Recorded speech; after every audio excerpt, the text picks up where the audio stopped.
Switzerland की long history में आपको यूरोप के वेल प्रिजर्व्ड कासल्स मिलेंगे। मुझे याद है कि मेरी तकरीबन 8 साल पहले इसी पॉइंट पे एक फ़ोटो है। इसलिए आप चाहे किसी सिटी में हो या किसी पहाड़ के ऊपर, वहाँ पे आपको कोई ना कोई कासल ज़रूर मिलेगा जो आपका वेट कर रहा होगा कि आप उसको जाके एक्सप्लोर करें। और लकीली जो आज की मेरी राइड है, इसमें भी एक बहुत खूबसूरत कासल आने वाला है। ये कासल यहाँ से काफ़ी दूर है और वहाँ पहुँचने के लिए एक प्लान चाहिए। और आज का प्लान ये है कि हम कंटिन्यू करेंगे ग्रैंड टूर स्विट्ज़रलैंड को, और आज हमें करने पड़ेंगे 4 स्टॉप। और जो पहला हमारा स्टॉप होगा वो होगा मर्टन, जो तकरीबन यहाँ से 56 किलोमीटर है। दूसरा हम करेंगे फ्राइबर्ग में, और तीसरा हम करेंगे ग्रेड्स, और वहाँ से होते हम जाएंगे पेज डी एंड हॉट। और ये एरिया एक बहुत ही ज़बरदस्त रीजनल पार्क में है, तो उसको जाके थोड़ा एक्सप्लोर करते हैं। तो अभी ऐसे करते हैं, बाइक मेरी रेडी है, बस थोड़ा सा सामान लगाने वाला रह गया है, उसको लगाते हैं और यहाँ से निकलते हैं। लेकिन अभी कुछ भी करने से पहले मुझे एक और काम करना है। यहाँ पे एक अंकल जी हैं, वो गिटार प्ले करने लगे हैं। मैं उनसे पूछता हूँ कि अगर मुझे वो रिकॉर्ड करने देते हैं या नहीं।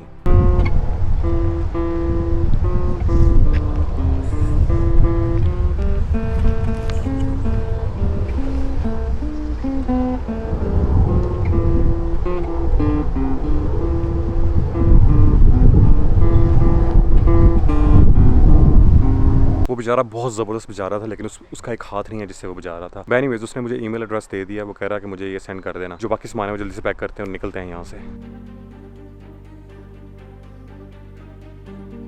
आई वॉज लकी कि ये कैंप साइट बहुत अच्छी जगह पे थी और यहाँ से निकलते ही बहुत खूबसूरत सीनरी स्टार्ट हो जाती है।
और अभी यहाँ पे टाइम था एक कॉफ़ी ब्रेक लेने का।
ये जो आपको सामने बिल्डिंग नज़र आ रही है, इसका नाम है सेंट निकलस कैथीड्रल, और इस कैथीड्रल की तमीर 1283 से लेकर 1490 तक हुई थी, और इस टावर की हाइट 74 मीटर्स है। और इस बिल्डिंग को ज्यूल ऑफ गॉथिक आर्किटेक्चर भी कहा जाता है। पुराने लोगों का कहना है कि अगर इस टावर की तमीर मुकम्मल ना हुई तो इसके पीछे सिर्फ एक ही वजह हो सकती है कि इसके ऊपर लगाने के लिए पीछे कोई पैसा नहीं बचा। अगर आपने इस पूरे टाउन का बहुत खूबसूरत मंजर देखना है इस टावर के ऊपर से तो ये भी पॉसिबल है, लेकिन उसके लिए आपको 365 स्टेप्स लेके ऊपर जाना पड़ेगा। इस बिल्डिंग की जो स्टेन ग्लास विंडोज हैं एक पॉलिश पेंटर जोसेफ मेहोफर ने 1896 से लेकर 1936 तक डिज़ाइन की थी और इन विंडोज़ की सीरीज़ 1970s में कंप्लीट हुई थी by a French painter Alfred Menegier.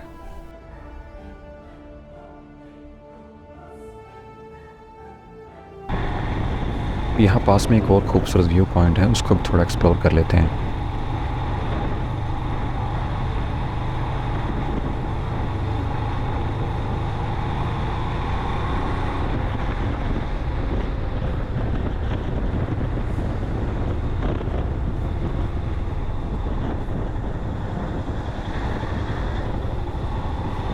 यहाँ पे ओल्ड टाउन के कदीम क्वार्टर्स हैं और उनके ऊपर से एक बहुत ज़बरदस्त ब्रिज गुजरता है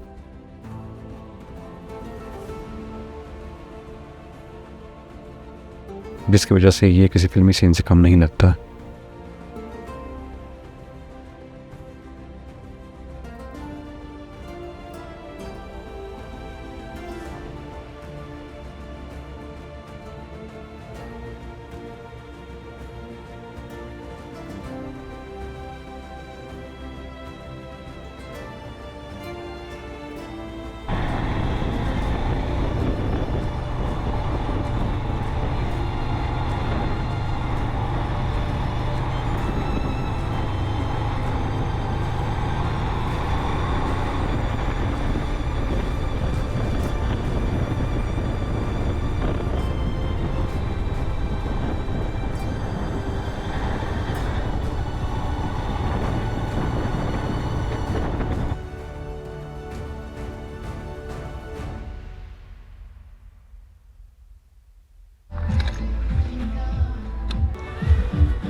चलिए अभी यहाँ से निकलते हैं और हमारी जो नेक्स्ट स्पॉट है वो है ग्रेयर्स ये ना, हाँ। और वहाँ तक जाने के लिए हमें लगेंगे तकरीबन 58 मिनट्स और ये है ओनली 26 माइल्स।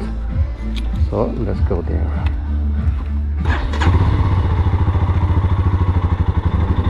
मैं सारी चीज़ें अपनी चार्जिंग पे लगा लूँ यार, क्योंकि चार्जिंग बड़ी ज़रूरी है।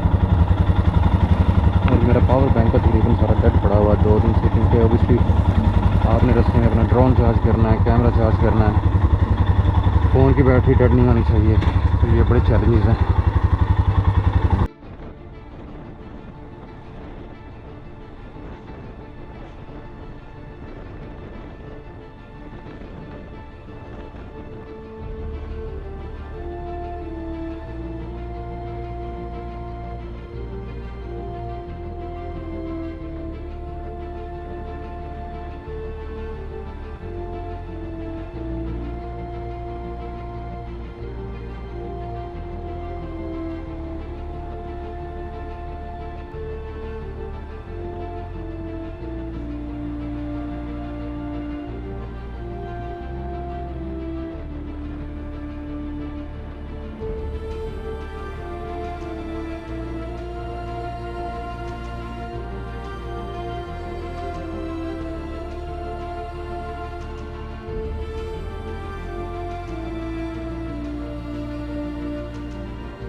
अच्छा जी, ये है पॉइंट ग्रैंड टूर स्विट्ज़रलैंड का, ग्रोयर्स का। और ये देखें, इसके ऊपर लिखा हुआ है ग्रैंड टूर ऑफ स्विट्ज़रलैंड ग्रोयर्स।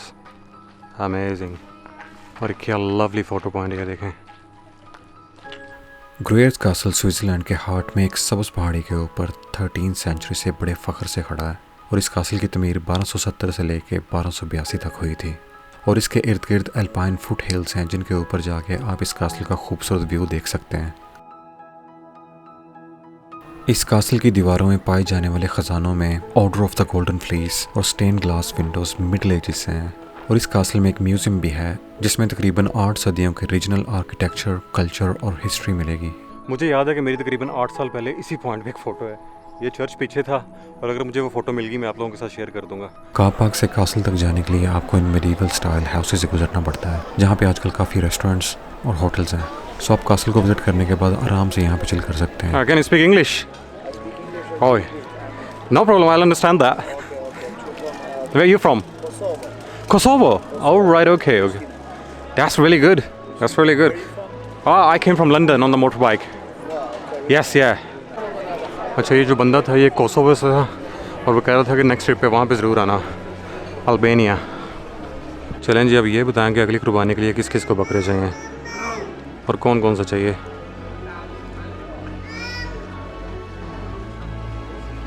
यार ये आर्ट वर्क चेक करें,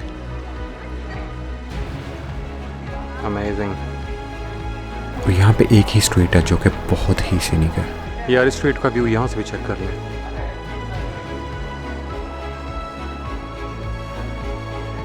चलें एक दफ़ा इस तरफ से भी देख लें।